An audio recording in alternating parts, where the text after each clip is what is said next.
এডিনগরস্থিত বাগানবাড়ি।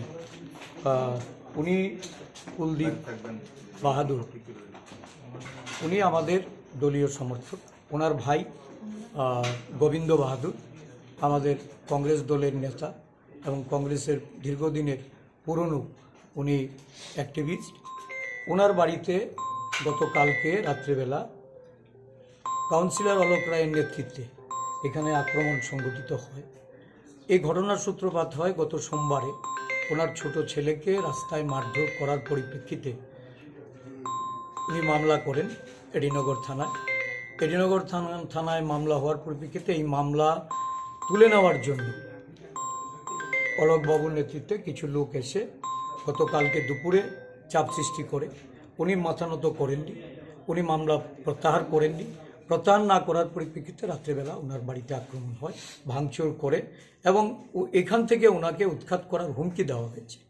আজকে আমরা ওয়েস্ট ত্রিপুরার এসপি সাহেবের কাছে গেছিলাম ওনাদের নিয়ে, ওনাদের নিরাপত্তার জন্য এবং যারা এই ঘটনার সঙ্গে যুক্ত, সে যত শক্তিশালী মানুষই হোক, তার বিরুদ্ধে ব্যবস্থা গ্রহণ করার জন্য। আজকে এইখানে এসে যা দেখলাম এটা অভাবনীয় যে একটা বাড়িতে এই ধরনের ঘটনা, জল খাওয়ার গ্লাসটা পর্যন্ত নেই, জলের পাম্পটা পর্যন্ত ভেঙে দিয়ে গেছে। এটা কি নারকীয়তা চলছে, কী এই ধরনের এখানে অ্যাডমিনিস্ট্রেশন। মাননীয় মুখ্যমন্ত্রী উনি এই রাস্তার পাশেই তো ওনার এলাকা, ওনার সুনামধন্যই তো উনি এই কাউন্সিলর কর্পোরেটর, কি ব্যবস্থা নেবেন? আমরা পুলিশকে বলেছি ওদের নিরাপত্তা প্রদান করতে এবং যারা এই ঘটনার সঙ্গে যুক্ত তাদের বিরুদ্ধে ব্যবস্থা গ্রহণ করার জন্য। মাঠে ছোট বয়সে দুইটা ছেলে ঝগড়া লাগছে, একজনের পকেটে বলে গাছের পুটলা পাইছে, তখন একজনে মোটা লাঠি দিয়ে যখন বাড়ি দিতেছে, তখন আমার ছেলে বলে লাঠিটা ফেলাই দিয়ে কইছে ঝগড়া লাগেছে, লাঠিটা ফেলাই দিয়ে ফোনেই অটোতে নামছে, এখানে গেছিল আইসে দেখা লাঠি ফেলাই দেওয়ানের লগে হ্যাঁ চিৎকার মারছে, কয় বাসাও কে আছে। এরপরে 15-20 জন ছেলে আইয়া আমার ছেলেরে হেলমেট দিয়া গাড়ে দিকে চাকু দিয়া পুষ দিছে, এমনভাবে বলে টিপ দিয়ে চাকু বাই করছে। এরপরে রড মোট দিয়ে শরীর তো ক্ষত বিগত তারা দেখতে গেছে, আইসে অলকরাই তারা কালকে দুপুরবেলা আইছিল, যেটা আমার ভোলারে কইছে বাতি যা এইটা বই আমি শুল্তকরণ দরকার, আজকে হেরে মারছে কালকে হেরে মারবো, এমন একটা কথা কইছে। কইয়া তখন আমার ছেলে কইছে কাকু জোরাত করে কইছে যে কাকু আমি আপনার অসম্মান করি না, এটা এইভাবে মিউছিলের দরকার নেই, আমি তো থানার মধ্যে এফআইআর করছি, আইনে যাওয়াই আমি ডইব। অলকায় যাওয়ানোর সময় কয় থানা কি করে দেখি।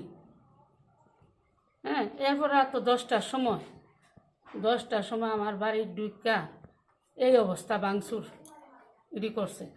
আর এখানে বেলতলি থানার স্টাফ আসিল, তারা স্বয়ংকৃত দাঁড়াই রয়েছে, হ্যাঁ 6-7 জন আসিল। হের বাবার এই জায়গাটা ধরে দাঁড়াইছে, একজনে খুব ঘুষি দিতেছে, এই জায়গাটা দাঁড়ায় না ধরে পড়ছে না।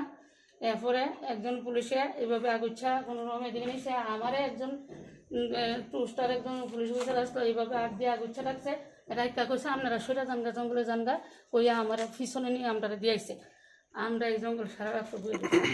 এরপর কিছুক্ষণ গেছে ভাঙচুর পুলিশের সামনে, পুলিশ আমি কইছি স্যার আপনারা সামনে দিতেছে, তো কি করুম এত লোকের লোকের একটা পুলিশ অফিসার কইছে। এরপরে সকালবেলা আমি তারা ভাঙচুর করে যাওয়ানোর পরে আবার শব্দ শুনতেছি পিছন থেকে গাড়াগাড়ি করতেছে, মানে আমার যত মূল্যবান জিনিস কিচ্ছু নাই করে সব লয়ে গেছে। দেখি কালকে হয়েছে, কালকে রাতে 10টার সময়। কারণটা কি? মারধরের কারণটা কি? মারধরের কারণ কিটা, আমার ছেলে এই পাড়াতে এই মাঠে আড্ড মানে থাকে না, আর আমরা কংগ্রেসই করি, আমরা এইটা তার আছে, হ্যাঁ আগের থেকে খুব আছে। আমার ছেলেরা মিছিল মিটিংয়ে যায় না, এমন কয়েকবার কইছে, হ্যাঁ মিছিল মিটিংয়ে যায় না, তো মিছিল মিটিংয়ে যায় না ওইটার থেকে মানে ওই হেরে পাইছি যে মিছিল মিটিংয়ে যখন যায় না, ওই এরকমভাবে এখানে মারলো। এরপরে মিউজিলে যাইতে রাজি হয়েছে না দেখে আমার ছেলে আমার যাইতে আবার অলপটাই কইছে বদি দাদা রেলুয়ে বরগেছে নিচে আয়েন এটা ইয়ে করলাম। তখন আমি কইছি তারা তো বড় হয়েছে, অহন কি আমার কথা যাইব, তারা তো ওখানে মিচুর ছেলে, ওখানে আমি কিতা করুম ভাই, এই কথা কইছি আমি। এরপরে এই জায়গাটা নামতে কয় থানা কি করে দেখি। যারা কালকে আক্রমণ করছে তারা চিনেননি?